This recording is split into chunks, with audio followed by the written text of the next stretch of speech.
Aiman ada kawan, nama dia Arif. Umur 5 tahun macam Aiman. Tapi dia kecil je. Aiman tak kisah.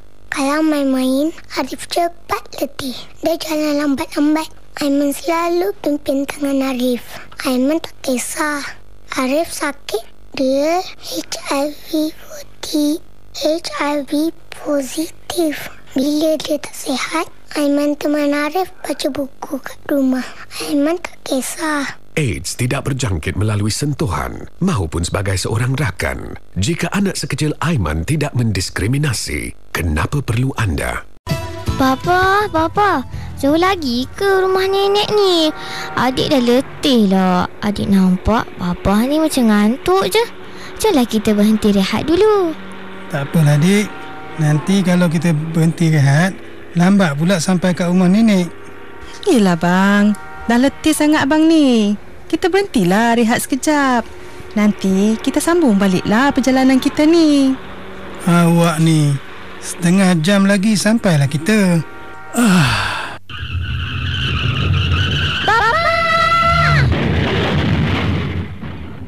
Jika anda mengantuk, berhentilah berehat seketika.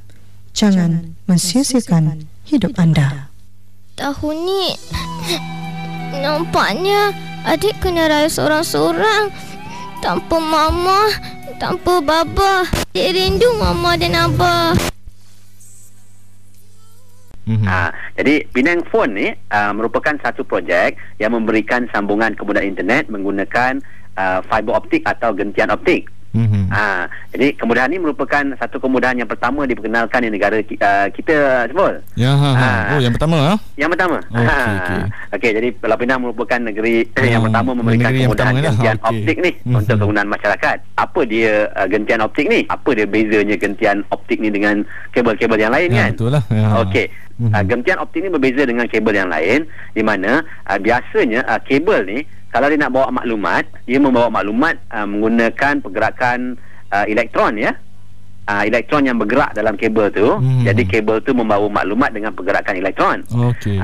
Dan tapi kalau pergerakan elektron ni, dia makin jauh, dia makin perlahan dan dia tak boleh bergerak lagi dah. Dan satu yang kedua ialah menggerakkan maklumat menggunakan elektron dalam kabel ni, ia tidak boleh membawa dengan laju dan membawa data dengan lebih banyak. Diwujudkanlah gentian optik ni. Di mana gentian optik ni dia membawa maklumat ataupun data tidak menggunakan elektron. Ianya membawa data menggunakan cahaya. Di mana dalam kabel tu ada cermin di mana cahaya boleh dibawa daripada satu hujung kepada hujung yang lain ya. Tapi kalau bawa cahaya melalui kabel, macam mana? Bukankah kabel tu dia akan bengkok-bengkok kan? Okey. Sebenarnya dalam kabel ni dia ada lubang, yang di mana lubang tu disaluti oleh cermin ya. Jadi apabila cahaya tu dilalukan ataupun disulur, cahayanya akan melanggar tebing-tebing cermin tu lah. Dengan cara itu ia akan membalikkan cahaya tersebut dan dia akan sampai ke hujungnya tanpa apa-apa gangguan. Jadi ini yang dinamakan gentian optik ni. Okey. Dan gentian optik ni dia berbeza daripada kabel yang lain, di mana ianya boleh membawa maklumat dengan lebih cepat, iaitu selaju kelajuan cahaya lah. Biasanya kita mengakses internet dengan menggunakan bunyi. Okey, kalau kita masih ingat lagi, mungkin ramai tak menggunakan ni lagi lah, iaitu dulu kita nak mengakses internet ni, kita menggunakan modem. Di mana apabila kita menggunakan modem ni, kita mengakses internet, dia ada bunyi kan?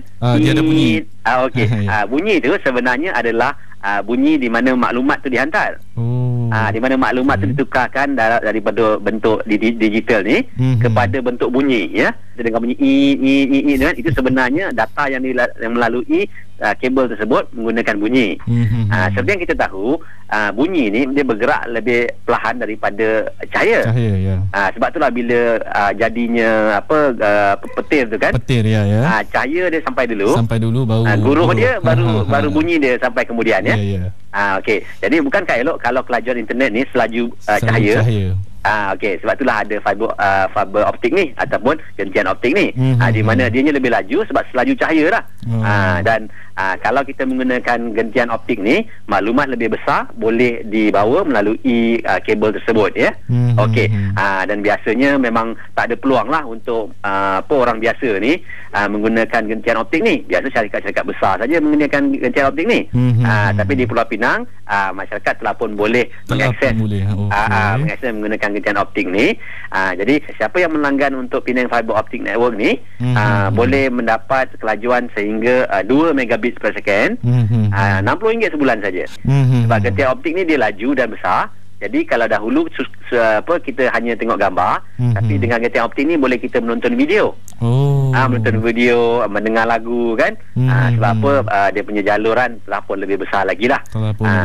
Ya, dan di sana juga ditunjukkan dengan gentian optik ni kita boleh menyambungkannya kepada kamera, di mana kita boleh melihat rumah kita daripada tempat kerja lah, ataupun sebaliknya. Optik ni lebih cepat dan juga lebih murah. Okey, jadi itu topik kita pada pagi ni boleh berkenaan dengan gentian optik ni, dan juga bagaimana gentian optik ni berbeza lah daripada cara kemudahan sambungan internet yang biasa kita gunakan, ya. Di mana biasa kabel yang kita gunakan ni ianya membawa maklumat. Kalau modem tu telefon tu dia menggunakan bunyi, dan kalau kita menggunakan network di pejabat tu, ya, memang tak ada bunyi lah, tapi ia menggunakan elektron.